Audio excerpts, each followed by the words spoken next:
Bienvenidos a las predicaciones de la Iglesia Yerobiá. Sigamos creciendo juntos a la luz de la palabra de Dios.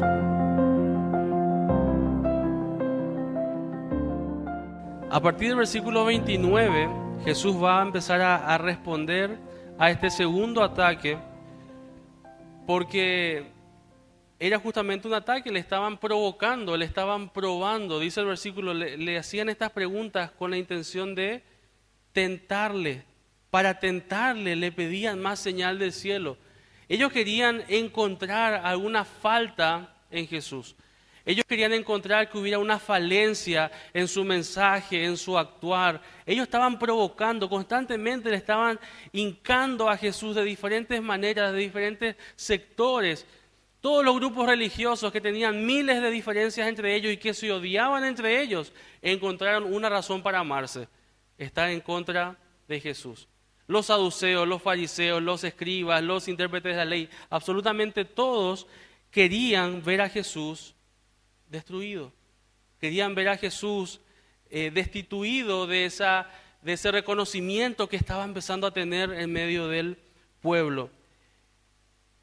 Pero antes del versículo 29, atiéndanme esta cosa tan profunda, antes del versículo 29 están los versículos 27 y 28. ¿Sí? Eso es muy profundo, no se lo pierdan. Antes del versículo 29 están los versículos 27 y 28. Y hay un detalle que pareciera pasar desapercibido, un detalle que pareciera pasar como un paréntesis nada más que abre Lucas. Pero miren lo que dice el versículo 27, y vamos a leer ya nuestro texto hasta el versículo 32, ¿sí? Lucas, capítulo 11.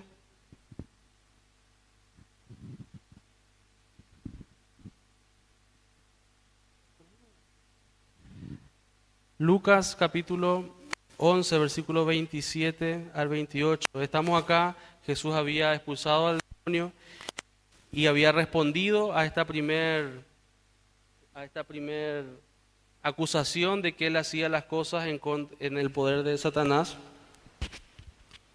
Entonces, mientras él decía estas cosas, versículo 27, mientras él decía estas cosas, una mujer de entre la multitud levantó la voz y le dijo: bienaventurado el vientre que te trajo y los senos que mamaste. Y Jesús que responde: antes, bienaventurados los que oyen la palabra de Dios y la guardan.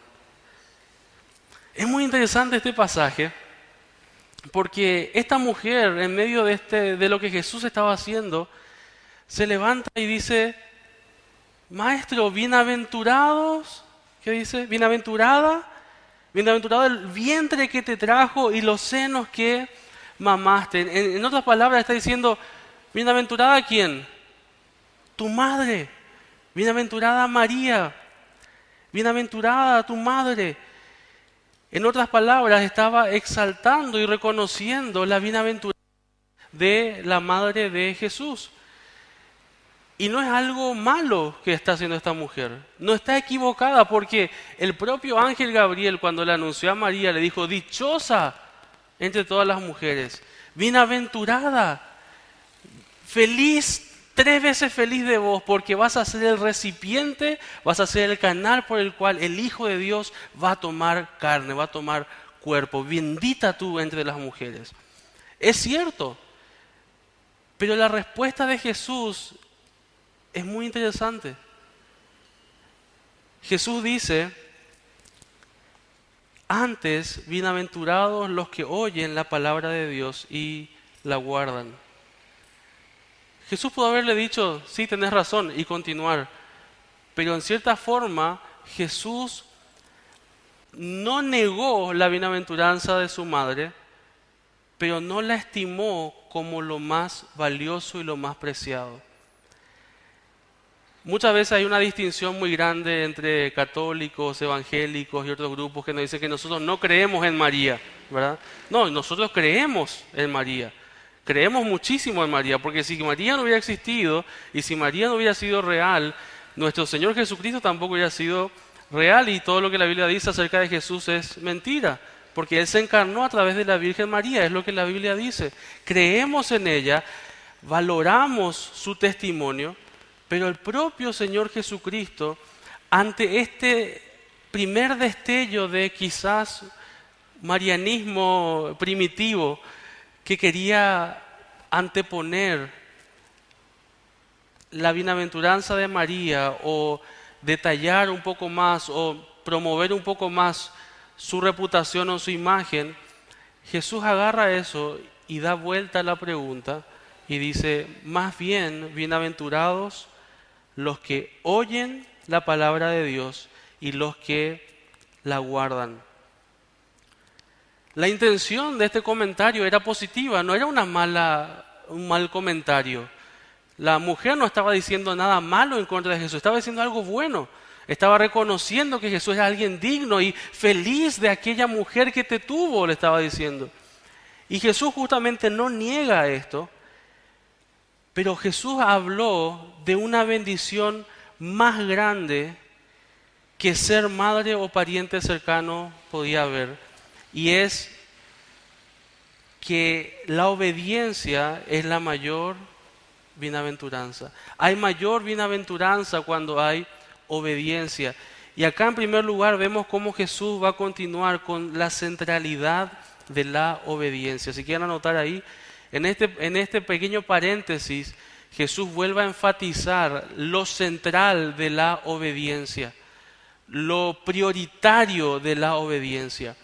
Más allá de cualquier cosa que el mundo pueda ver, más allá de cualquier cosa que el mundo pueda reconocer como algo digno, para esa mujer era súper bienaventurada. Qué bendición ser madre de este maestro. Qué bendición ser madre de este hombre tan importante, tan fabuloso que está acá. Y Jesús dice, sí, pero mayor bendición hay para los que oyen y guardan la palabra de Dios. Jesús va a enfatizar nuevamente la centralidad de la obediencia. Esta palabra antes bienaventurados está queriendo decir sí, pero más bienaventurados los que oyen y obedecen la palabra.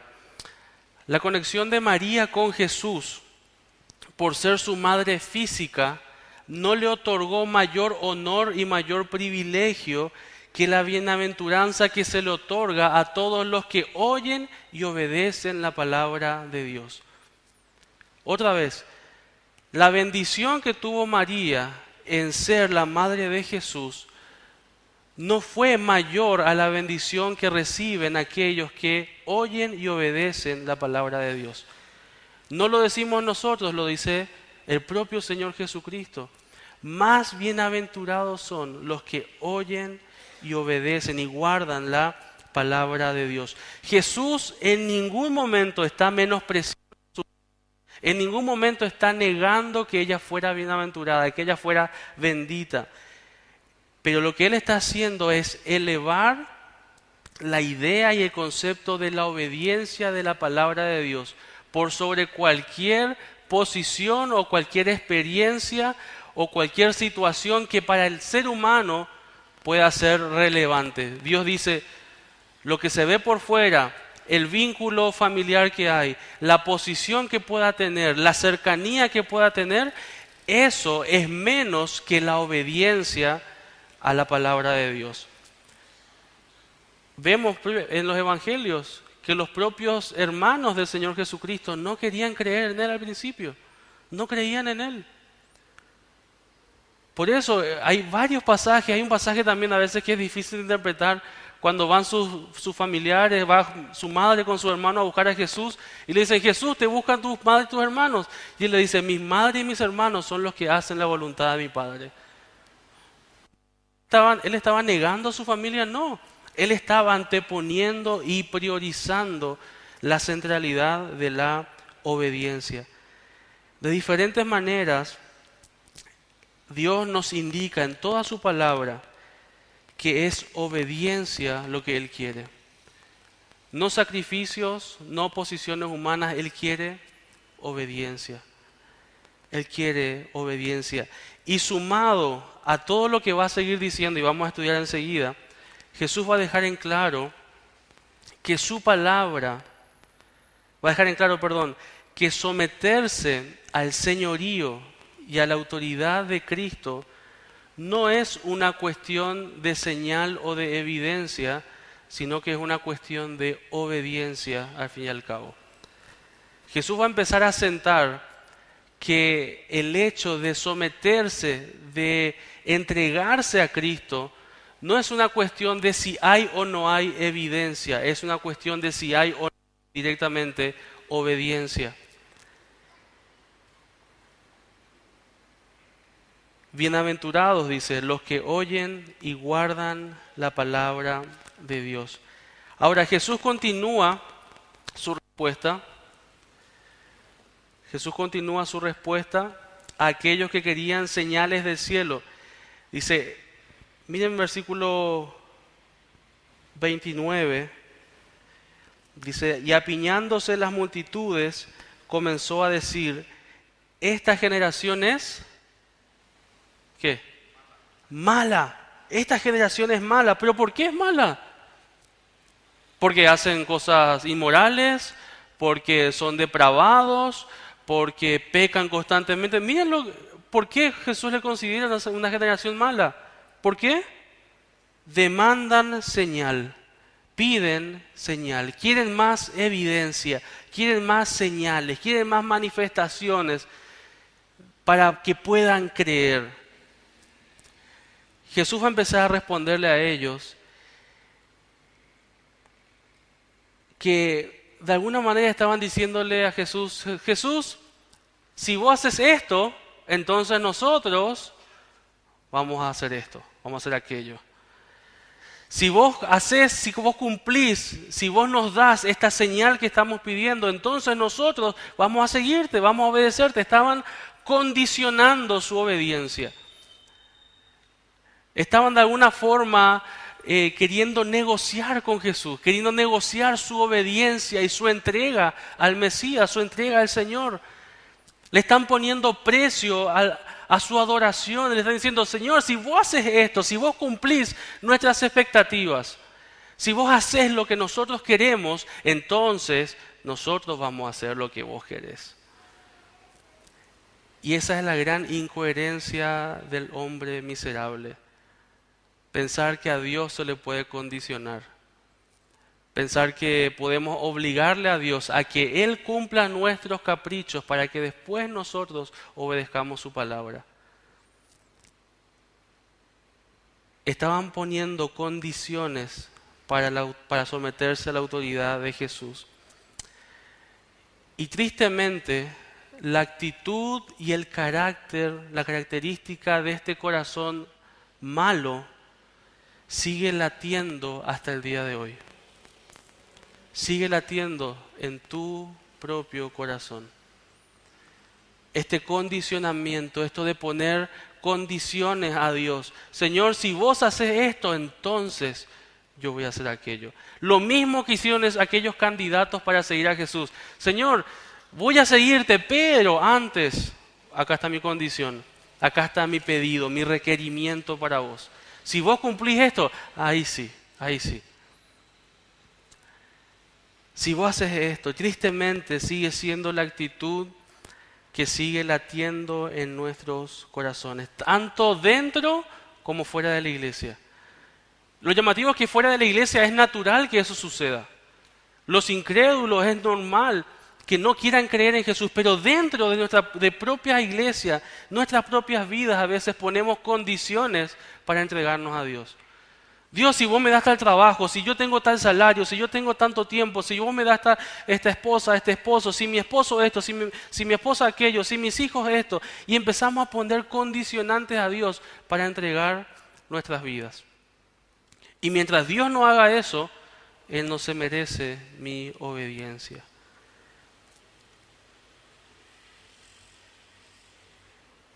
No solo incrédulos sino que también supuestos creyentes condicionando su entrega, diciendo que si Dios hace tal cosa, entonces van a vivir para Él. Entonces voy a someterme. Esta no es más que la actitud de una generación mala.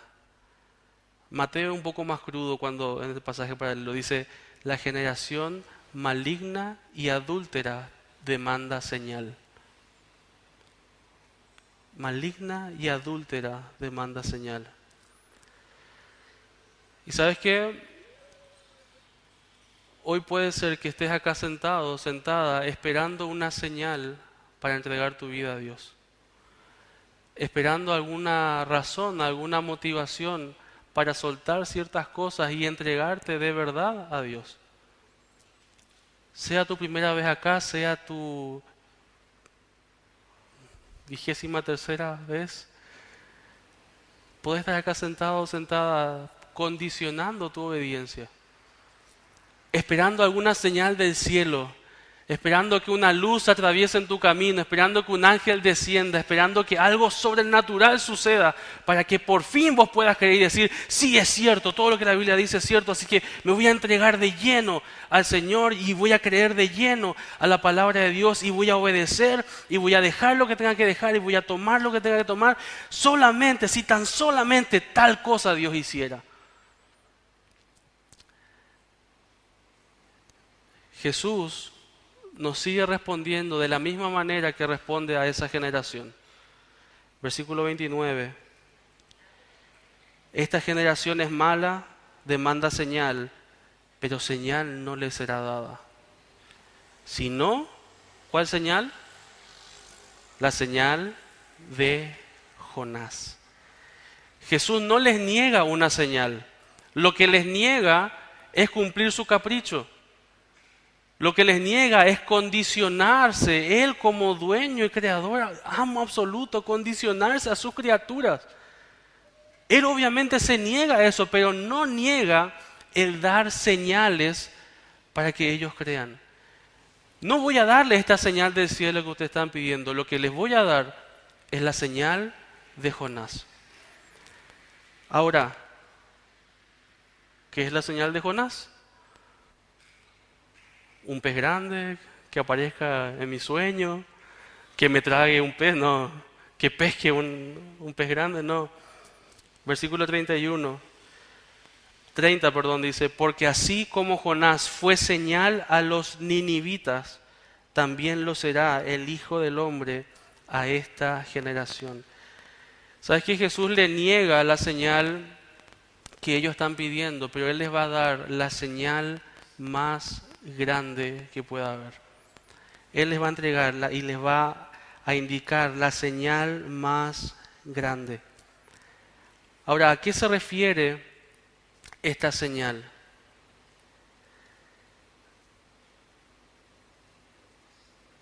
Mateo capítulo 12, versículo 40, nos aclara muchísimo mejor de qué se trata. Vamos a Mateo capítulo 12, versículo 40.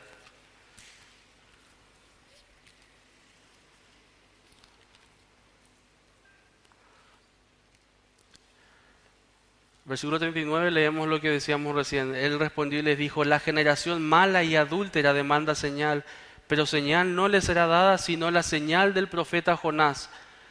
Porque, versículo 40, porque como estuvo Jonás en el vientre del gran pez 3 días y 3 noches, así estará el Hijo del Hombre en el corazón de la tierra 3 días y 3 noches.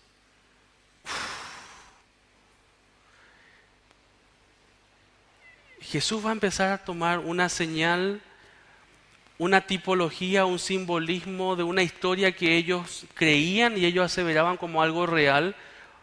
Ellos no podían negar la existencia de Jonás. Ellos sabían que Jonás fue un profeta de Dios. Y le dice: no le será dada más señal que la señal del profeta Jonás. ¿Cuál era la señal? Mateo dice que así como Jonás estuvo 3 días y 3 noches en lo profundo del mar, dentro de ese pez, y después salió vivo de ahí, La misma señal será dada a través del Hijo del Hombre. Y no hace falta ser muy inteligente para entender a qué se refiere eso.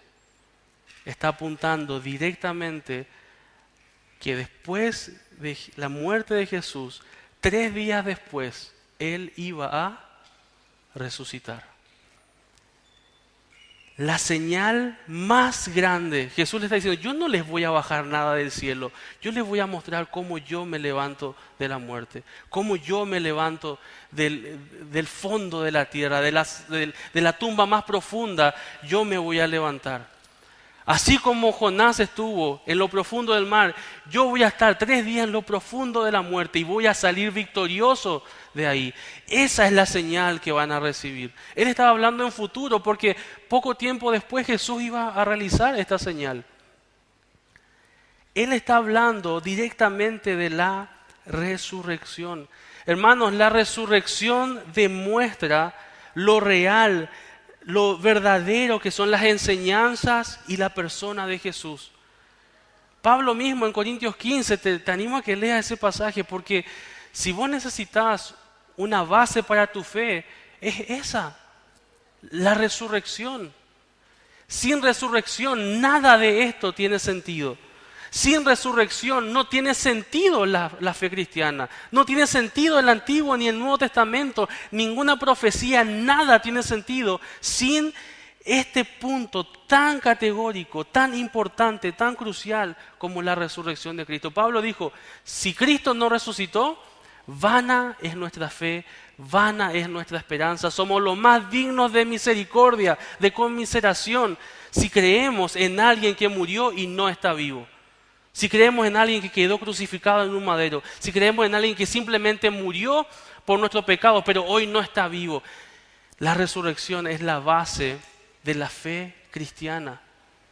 Jesús le estaba diciendo, esta señal les voy a dar. Esa señal del profeta Jonás. Toda la fe cristiana descansa sobre la realidad de la resurrección de Cristo. ¿Y sabes por qué sigue siendo hasta hoy la señal más grande? Porque la resurrección de Cristo es la evidencia de que el sacrificio que Cristo entregó fue aceptado. Y esto, queridos hermanos, es muchísimo más glorioso que hacer mover las estrellas, que prender y apagar el sol, que mover la luna a su antojo. Lo realmente maravilloso es que seres tan pecadores como vos y yo tengamos oportunidad de acercarnos al Dios Santo. Eso es realmente maravilloso. Eso es realmente increíble, es impactante, es asombroso. No que la luna se apague, no que el sol se apague. Cristo está sosteniendo eso 24 horas, ¿sí? Todo el tiempo está haciendo eso. Él sustenta todas las cosas. Lo realmente increíble que suceda es que hombres y mujeres pecadores, totalmente depravados, lejos de Dios, rebeldes contra Dios, tengamos oportunidad de acercarnos a ese Dios Santo. Y esa resurrección es el sello de garantía de que está todo pagado y de que fue todo aceptado. Esa es la señal que les voy a dar. Esa es la señal que necesitan. Lo realmente maravilloso es que seres tan pecadores como nosotros tengamos oportunidad de acceso al Dios soberano, al Rey Santo, Santo, Santo. Y la resurrección es la garantía del Evangelio. Es lo que garantiza todo el Evangelio.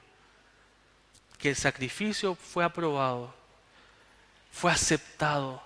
Aquel cordero sin mancha que se entregó fue aceptado, fue una ofrenda grata para el Padre, quien puso toda su justicia y toda su ira sobre su propio Hijo, para que nosotros, miserables pecadores, tengamos hoy una oportunidad de acercarnos al Padre.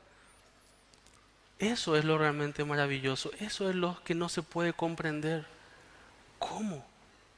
¿Cómo? La resurrección marca también su victoria sobre el pecado y sobre la muerte.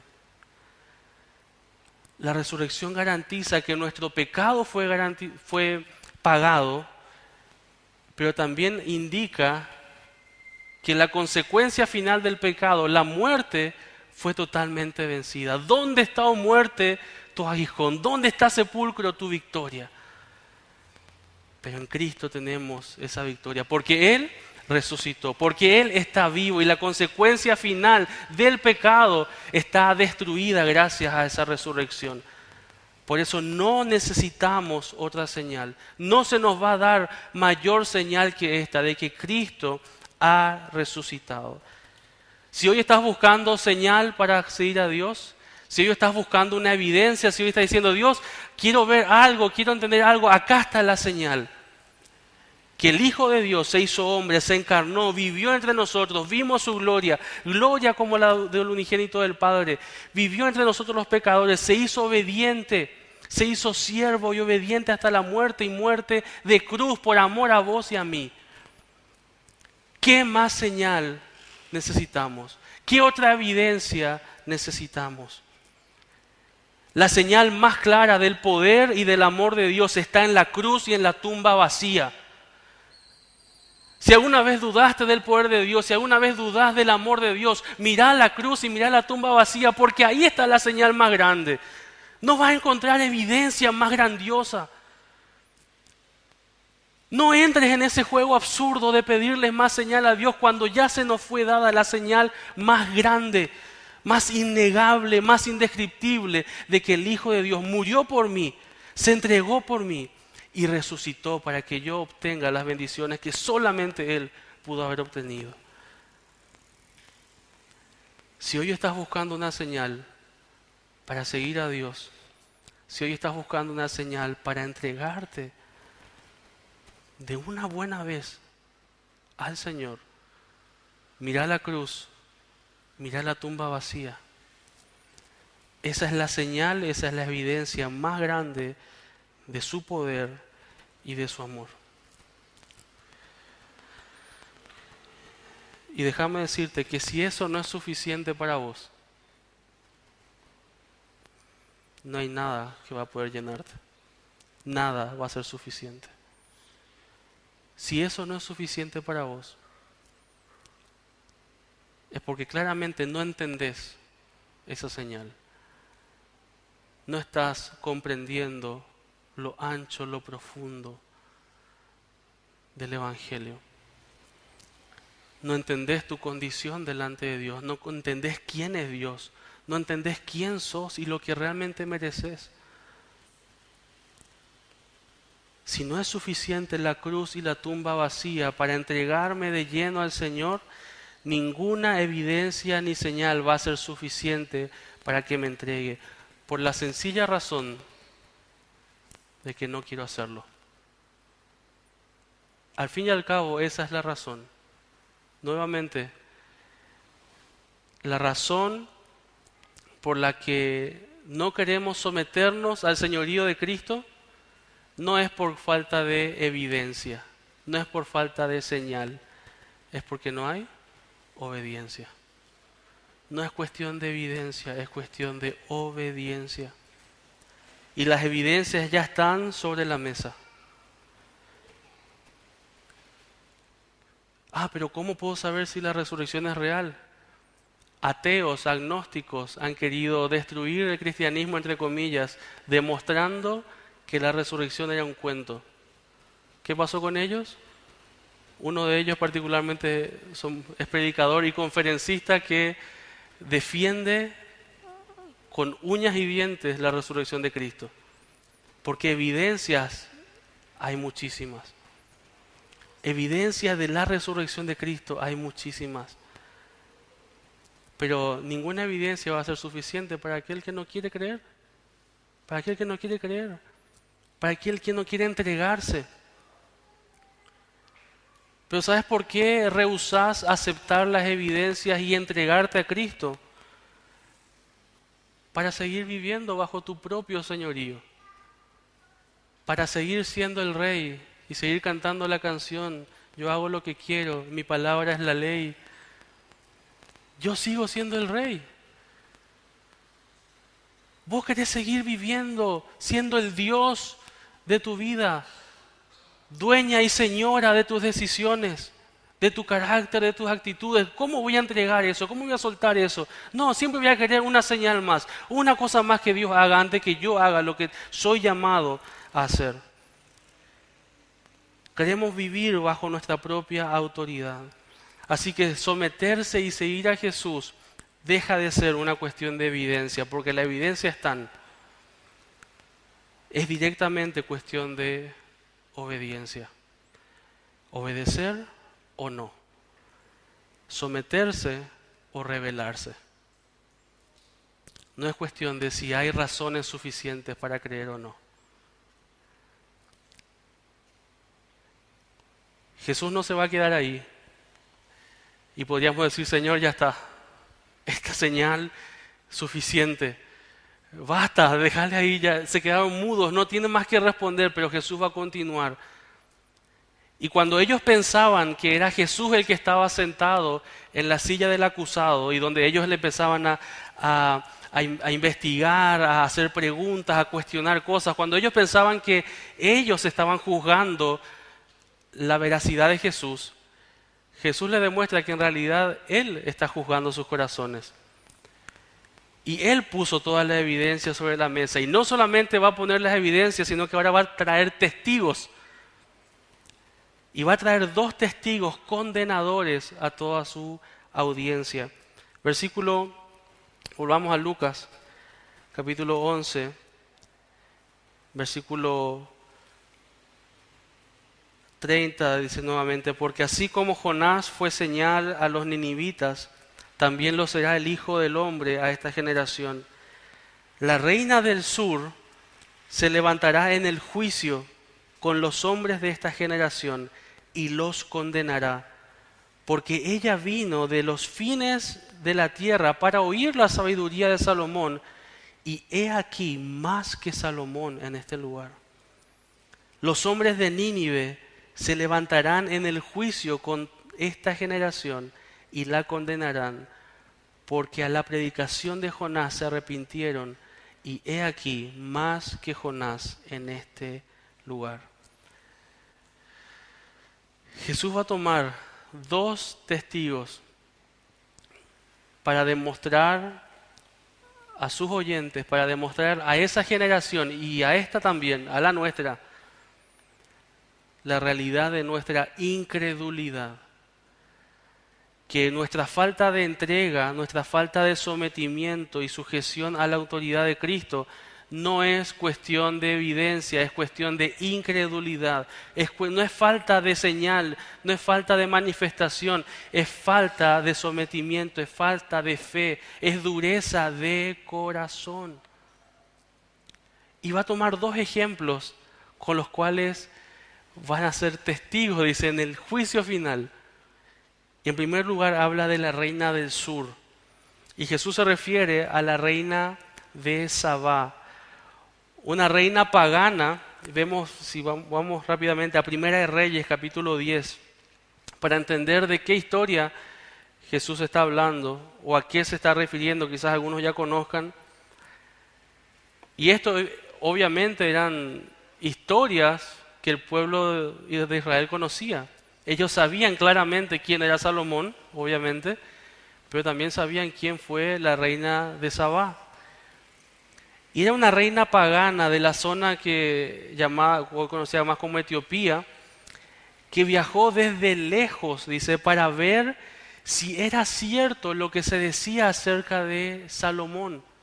Vamos a leer Reyes capítulo 10, versículo 1. Dice, oyendo la reina de Sabá la fama que Salomón había alcanzado por el nombre de Jehová, vino a probarle con preguntas difíciles.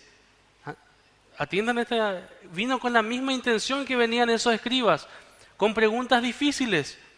Ella no vino para decir, vengo creyendo. No, ella vino a investigar. Ella vino a querer saber quién era ese Salomón y quién era ese Dios de quien tanto hablaban, que había prosperado tanto y había dado tanta sabiduría a ese rey de una nación tan pequeñita que hace poco tiempo había salido de la esclavitud y ahora era una nación tan grande, tan poderosa, tan rica. Voy a ir a ver qué señales, voy a ir a ver qué hay. Dice, vino a probarle con preguntas difíciles, versículo 2. Y vino a Jerusalén con un séquito, con un ejército muy grande, con camellos cargados de especias, oro en gran abundancia, piedras preciosas. Y cuando vino a Salomón, le expuso todo lo que en su corazón tenía. Y Salomón le contestó todas sus preguntas, y nada hubo que el rey no le contestase. Y cuando la reina de Sabá vio toda la sabiduría de Salomón y la casa que había edificado, asimismo la comida de su mesa, las habitaciones de sus oficiales, el estado y los vestidos de los que le servían, sus maestresalas, sus holocaustos que ofrecía en la casa de Jehová, se quedó asombrada. Y dijo al rey, verdad es lo que oí en mi tierra de tus cosas y de tu sabiduría. Jehová tu Dios, pero yo no lo creía, versículo 7.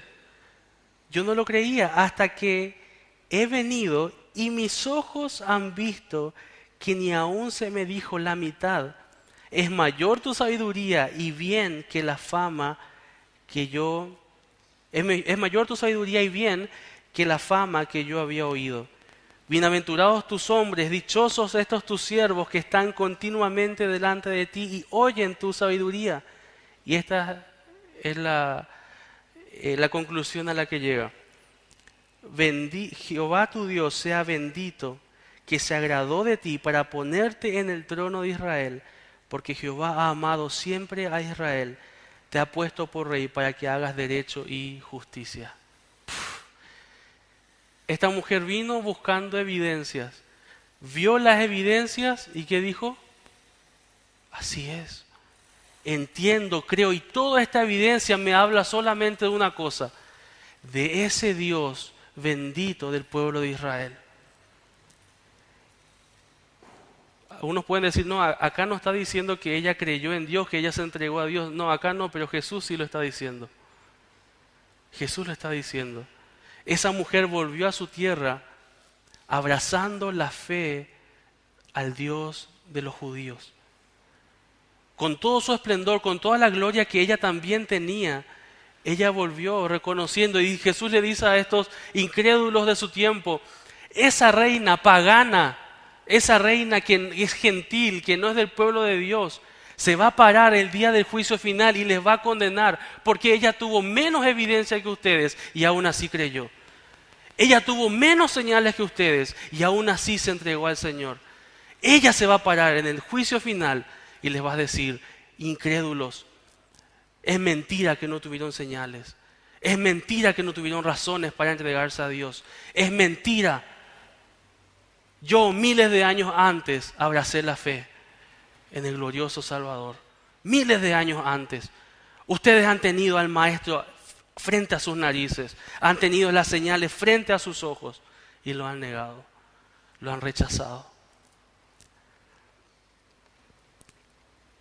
Una mujer pagana que vino buscando evidencias y cuando las vio, entendió y creyó.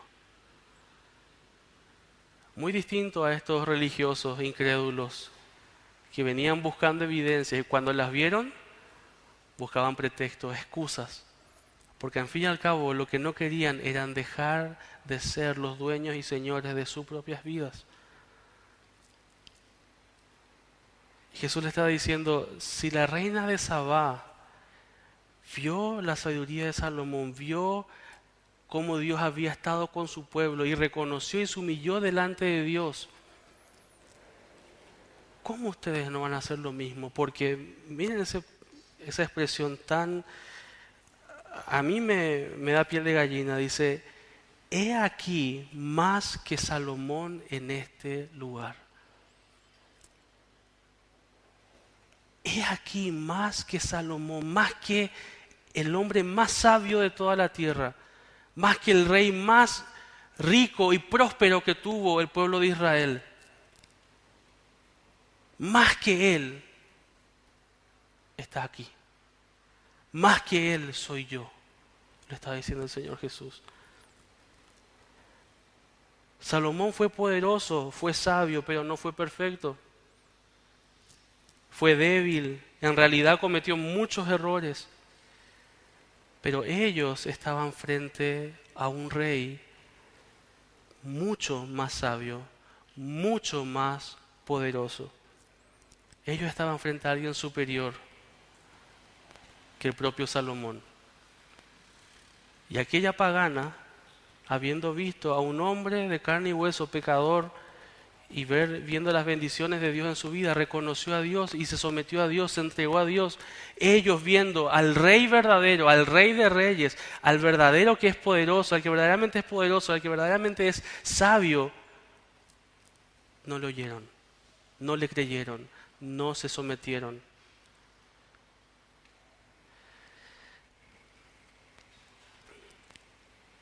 Ella vio menos y creyó. Ella vio menos y creyó. Ver para creer es la cuestión, no, ella vio mucho menos.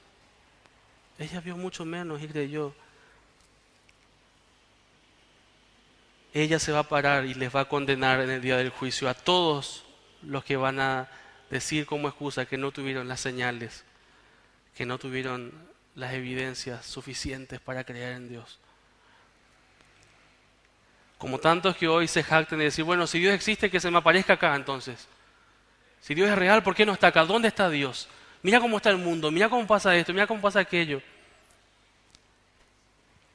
Evidencias hay, pero ninguna evidencia va a ser suficiente para aquel que no quiere creer por causa de la dureza de su corazón, porque quiere seguir teniendo el control de su vida, quiere seguir viviendo a su antojo. Y esa actitud se filtra también dentro de las paredes de la iglesia. Y el Señor va a poner a otro grupo de testigos acá. Los ninivitas, los hombres de Nínive, versículo 32. Los hombres de Nínive también se van a levantar en el juicio con esta generación y la condenarán porque a la predicación de Jonás se arrepintieron, y he aquí más que Jonás en este lugar.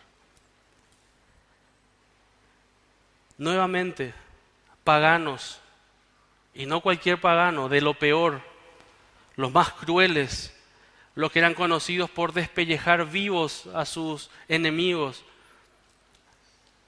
crueles contra el pueblo de Dios, odiaban al pueblo de Israel, totalmente inmorales, depravados, tanto que Jonás decía que ellos no merecían la salvación, no merecían el perdón de Dios. Hasta se enojó cuando Dios le mandó que vaya a predicar esperanza de arrepentimiento para el pueblo de Nínive. Él no quiso ir. Él partió a Tarsis, fue la dirección contraria. Pero dice que ellos, cuando Jonás fue reencauzado por Dios a través de ese pez, y después de esa gran señal donde él volvió vivo, anunció el Evangelio, predicó el Evangelio, y ellos se arrepintieron. Vamos rápidamente, Jonás capítulo 3. Jonás capítulo 3. Jonás está entre Abdías y Miqueas, ahí en los profetas menores. Jonás capítulo 3.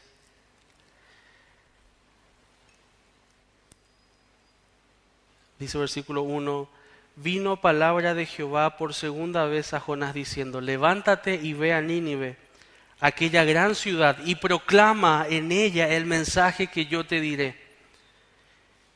Es lo mismo que le pidió al principio, pero ahora después de haber sido vomitado por el pez. Y se levantó Jonás y fue a Nínive, ahora sí, conforme a la palabra de Jehová. Y era Nínive ciudad grande en extremo, de 3 días de camino. Y comenzó Jonás a entrar por la ciudad camino de un día y predicaba diciendo, de aquí a 40 días Nínive será destruida. Ese es el anuncio, juicio. Va a venir juicio contra Nínive. De acá a 40 días viene un juicio, viene castigo para Nínive. Eso gritaba Jonás. Versículo 5. Y los hombres de Nínive creyeron a Dios y proclamaron ayuno y se vistieron de cilicio, de luto, desde el mayor hasta el menor de ellos. Y llegó la noticia hasta el rey de Nínive, y se levantó de su silla, se despojó de su vestido, y se cubrió de cilicio, y se sentó sobre ceniza, e hizo proclamar y anunciar en Nínive, por mandato del rey y de sus grandes, diciendo: hombres y animales, bueyes y ovejas, no gusten cosa alguna, no se les dé alimento ni beban agua, sino cúbranse de cilicio, hombres y animales, y clamen a Dios fuertemente, y conviértase cada uno de su mal camino, de la rapiña que hay en sus manos. Quién sabe si se volverá y se arrepentirá a Dios y se apartará del ardor de su ira, y no pereceremos. ¿Qué necesitaron ellos?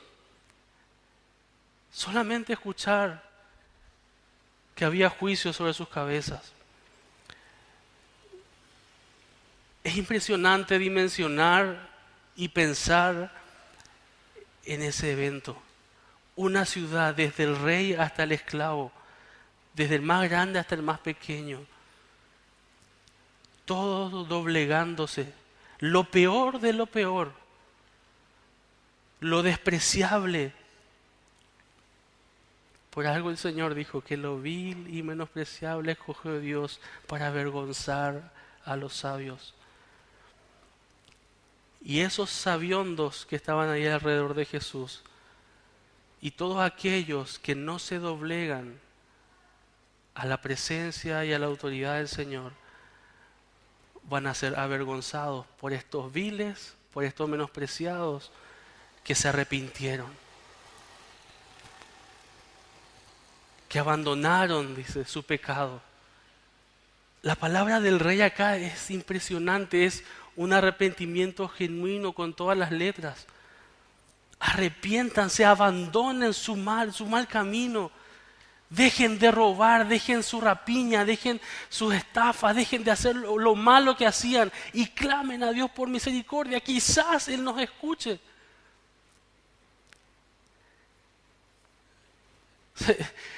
Jonás predicó hasta de mala gana, hermanos. Con poco entusiasmo predicó Jonás.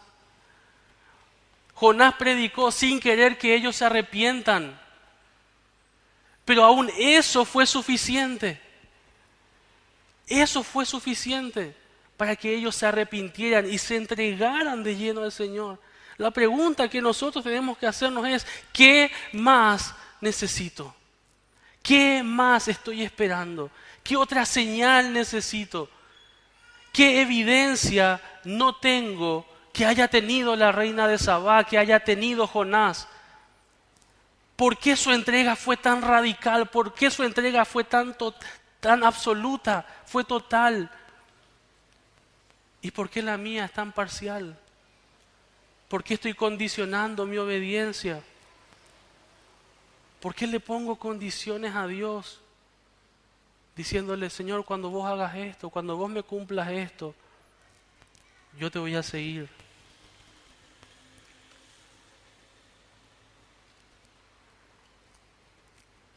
No podemos ver esta historia del arrepentimiento de Nínive sin hablar de lo urgente y de lo necesario de predicar el Evangelio, hermanos.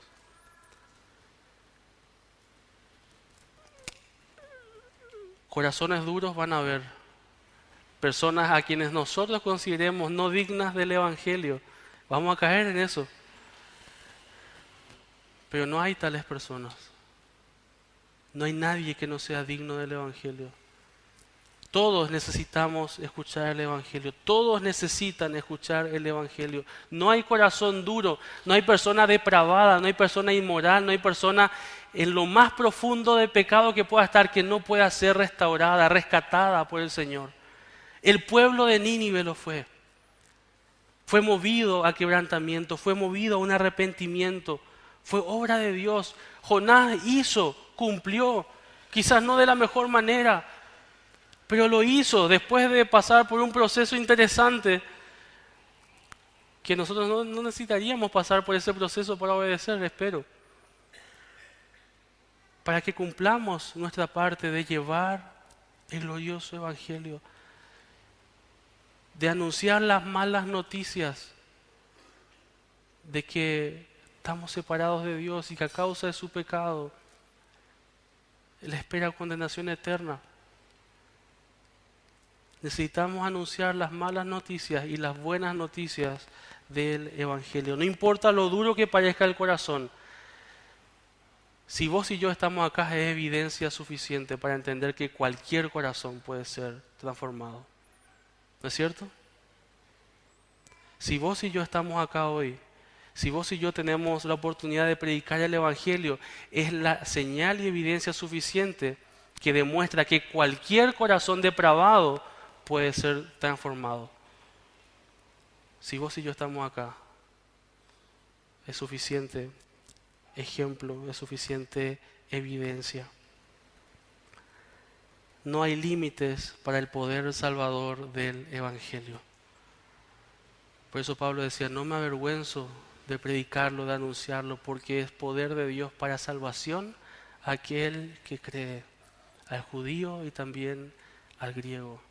Sin distinción de raza, sin distinción de trasfondo, para todos. El Evangelio es para todos. Jesús le está diciendo, ese pueblo pagano se convirtió, se arrepintió con la predicación y con la enseñanza de Jonás. Y adivinen qué, he aquí más que Jonás. Ustedes tienen mucho más que lo que tuvo Nínive. Ustedes están teniendo no a un profeta fallido, no a un profeta débil, no a un profeta falto de misericordia y del amor de Dios. Están teniendo al profeta, al que proclama la verdad. ¿Y quién es la verdad en sí mismo?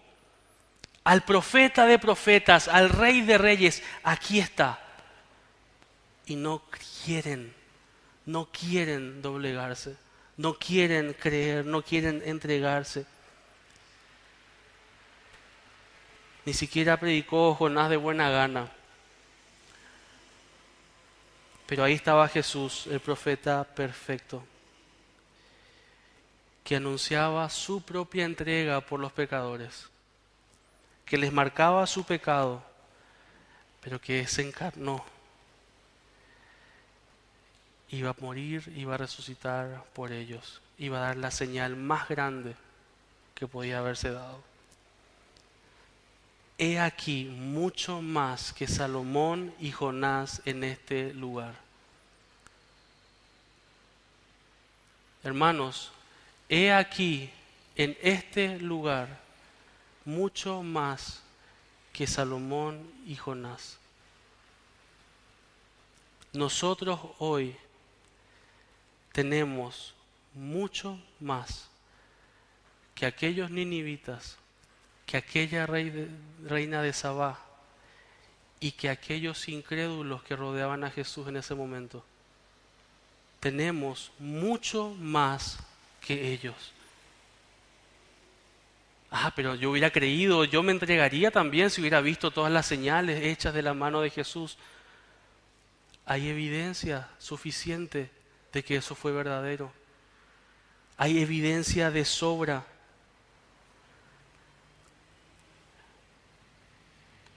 Ellos estaban, sí, frente al Rey perfecto, frente al Rey realmente soberano, frente al profeta amoroso y compasivo, pero nosotros estamos en un lugar mucho más privilegiado, hermanos.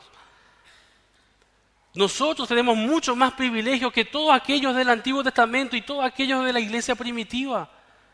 Tenemos mucha más evidencia, muchas más señales. Tenemos tanta luz, tanta evidencia en Cristo. En Él contemplamos tanta sabiduría y más poder y sabiduría que la que tuvo Salomón, mucho más amor y mucha más entrega que Jonás.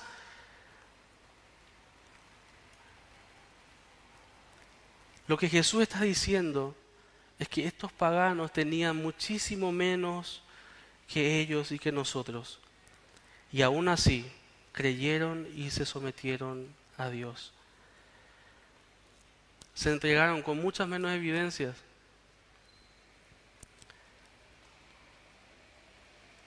Tenemos hoy la narración, la evidencia de testigos presenciales de la resurrección de Jesús, avalados por historiadores hasta incrédulos, que no pueden negar la realidad de esos testimonios. Más de 500 personas que vieron a un hombre siendo crucificado, quien se comprobó su muerte, quien fue sepultado y a quien lo vieron vivos después de 3 días. Tenemos una tumba vacía. Tenemos cientos de evidencias históricas respaldadas por toda la ciencia incluso, que tanto quieren oponerla contra el cristianismo. Lo único que hace al fin y al cabo es someterse y decir, sí, es cierto. La Biblia no miente. Tenemos el poder continuo del Espíritu Santo obrando. Tenemos el fácil acceso a la palabra de Dios que estos fariseos no tenían. Tenemos la revelación completa, todo el plan divino de Dios revelado de Génesis a Apocalipsis, ahí juntando polvo en el mueble de tu casa. Tenemos toda esa evidencia junta. Conocimiento de más de 2000 años de historia, de cómo Cristo ha venido actuando mediante su iglesia, cómo ha transformado vidas, cómo hombres han pasado de la muerte a la vida espiritual, han abandonado los vicios, han abandonado sus pecados y han sido transformadas sus vidas y han impactado generaciones, comunidades, ciudades, países enteros.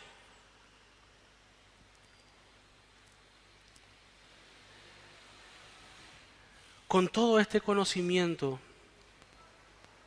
con toda esta información disponible, con toda esta evidencia, nuestra respuesta, mi respuesta a Cristo, debería ser más completa y más sincera que la de la reina de Sabá, que los ninivitas y aún que todos esos apóstoles y discípulos que vieron y presenciaron el ministerio terrenal de Jesús. Evidencia no te falta, señal no te falta. Lo que te falta es arrepentirte, creer y entregarte al Señor Jesucristo de una buena vez, de una vez por todas.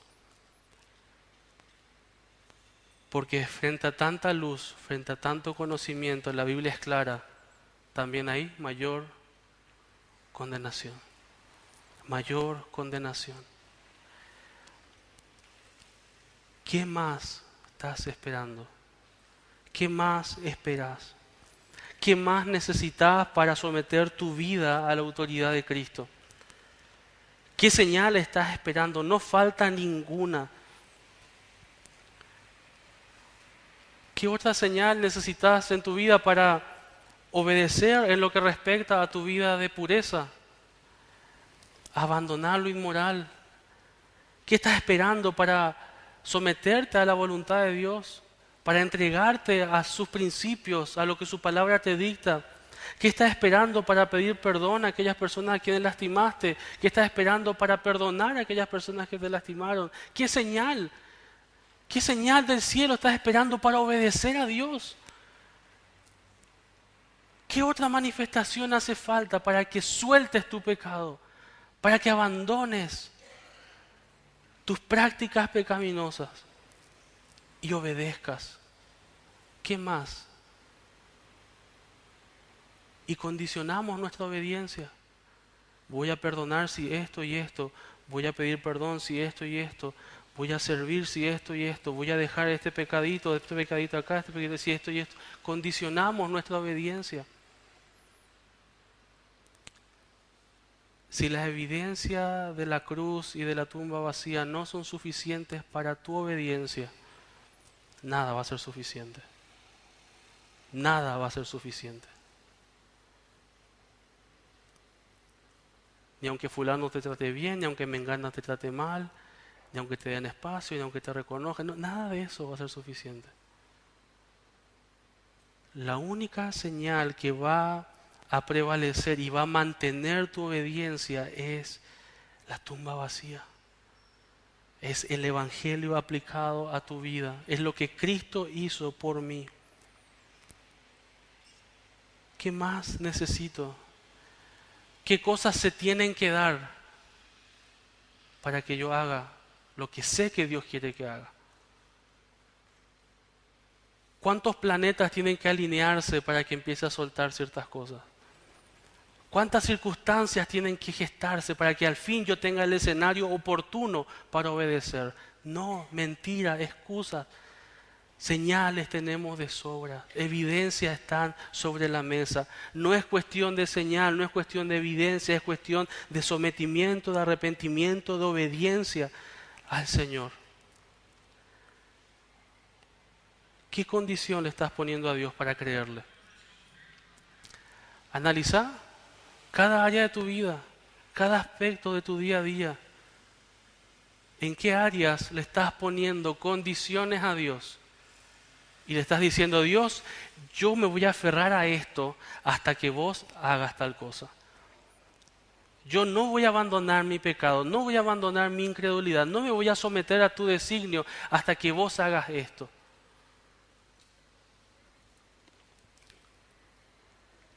¿Qué más evidencia necesitas de su poder, de su provisión, de su fidelidad, de su gracia?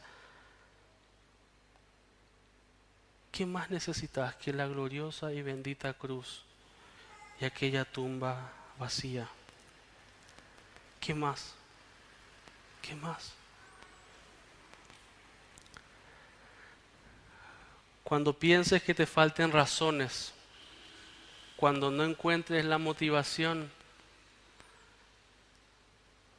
cuando encuentres aún desmotivaciones externas, internas, en tu día a día, en tu vida de iglesia, cuando encuentres cosas que te desmotivan a la obediencia,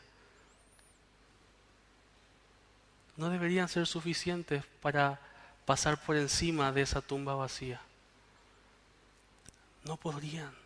Si entendiéramos realmente lo que es esa cruz y lo que es esa tumba vacía a mi favor, todo lo demás queda en segundo plano. Más bienaventurados los que oyen y obedecen la palabra de Dios. Cuando pienses que te faltan razones para someterte a Cristo, cuando pienses que no hay motivación, cuando sientas que no hay razones, mira la cruz. Mira la cruz, mira la tumba vacía y he ahí muchas más razones que las que puedas encontrar en todos los libros de historia juntos, en todos los modelos y ejemplos e historias, en todos los testimonios sumados. Ahí vas a encontrar más, más, más, más y más. Toda motivación surge de mirar esa cruz. ¿Te falta motivación? ¿Me falta ánimo? Me falta mirar la cruz. Me falta mirar la tumba vacía. Estoy mirando demasiado los problemas, estoy mirando demasiado mis sentimientos, estoy abrazando demasiado mis emociones, estoy abrazando demasiado tantas cosas y no estoy mirando a la cruz. ¿Te sentís desanimado? ¿Te falta motivación para servir al Señor? ¿Hay muchas cosas que se pudieran hacer mejor? ¿Hay personas que te lastimaron? ¿Hay personas lastimadas por vos? Mira la cruz. Mira la cruz y eso te va a llevar a tener la motivación, el ánimo para seguir este camino de santificación. Mira la cruz, nadie más, mira esa cruz, mira esa tumba vacía, mira a tu Salvador. El escritor de Hebreos lo dice claramente, que corramos con paciencia la carrera que tenemos por delante, puestos los ojos en Jesús, autor y consumador de nuestra fe. Hay una promesa gloriosa de bendición y de bienaventuranza para los que oyen y obedecen la palabra de Dios. Así como Jesús lo dijo respecto a María. Sí, bienaventurada, pero aún más, todos aquellos que oyen y obedecen la palabra de Dios. Pero así como hay una promesa, también hay una advertencia, que a mayor luz, mayor condenación. Mayor luz, mayor condenación. Si hoy estás acá, no vas a tener excusas en el día del juicio final. Se va a levantar la reina de Sabá, se van a levantar todos los ninivitas, se van a levantar todos los que han creído antes que nosotros, antes que la cruz, y nos van a decir, ¿cómo no creyeron? ¿Cómo no se entregaron teniendo tanta luz, teniendo tanta evidencia? ¿Cómo no doblegaste tu cerviz? ¿Cómo no te humillaste? ¿Cómo no rompiste tus rodillas delante de la presencia de ese Salvador? ¿Cómo no le serviste? ¿Cómo no abandonaste tu pecado por seguir a Jesús? ¿Cómo? ¿Qué más necesitabas? ¿Qué más necesitábamos?